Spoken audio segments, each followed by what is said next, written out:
Greetings from South Korea. I am Adang, Arirang News AI anchor. Here is the news-making headlines today. President Lee Jae-myung wrapped up his state visit to Vietnam on Friday, with a stop at the Imperial Citadel of Thang Nung, one of Hanoi's most renowned landmarks. At the UNESCO World Heritage Site, Lee and First Lady Kim Hae-kyung were welcomed by Vietnam's top leader Do Lam and his spouse Ngo Phuong Nhi. The two couples toured the site before sharing tea outdoors, while enjoying traditional Vietnamese performances. Together they looked through a photo book, documenting President Lee's 4-day visit. Lee's office says his state visit this time helped strengthen political trust with Vietnam's new leadership and laid the groundwork for further developing bilateral ties. U.S. President Donald Trump said Thursday he would not use nuclear weapons in the war against Iran.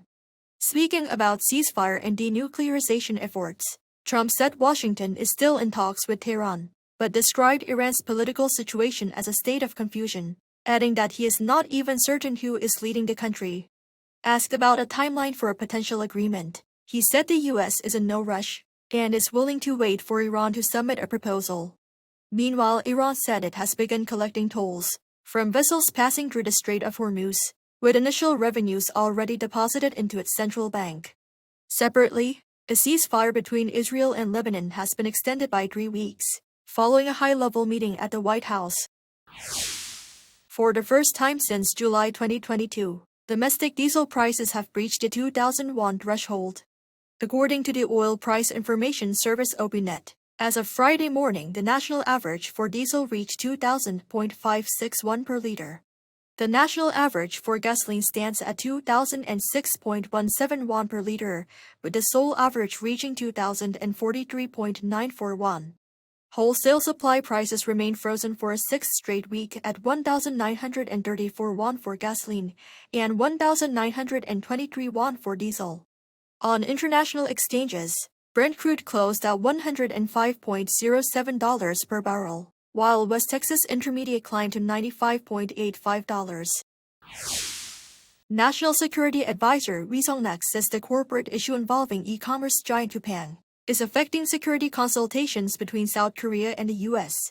Speaking at a briefing on Thursday in Hanoi, he said that a delay in security talks does not help the bilateral alliance. We added that the corporate issue should proceed in accordance with legal procedures, while security talks should progress separately. When it comes to a recent letter sent to South Korean ambassador to the U.S. Kang Kyung-hwa by a group of Republicans regarding the issue, the top advisor said he is communicating with the lawmakers. The U.S. government and Congress have insisted that Seoul's probe into the U.S.-listed company for its massive data leak is discrimination against a U.S. company. South Korea's tech-heavy KOSDAQ index soared above the 1,200 mark for the first time in almost 26 years. According to the Korea Exchange on this Friday, the index closed trade today at 1,203.8, up 2.5% from its session on Thursday. The rally was led by foreign investors, net buying roughly 800 billion won worth of shares. That is all from me today. Thank you for watching.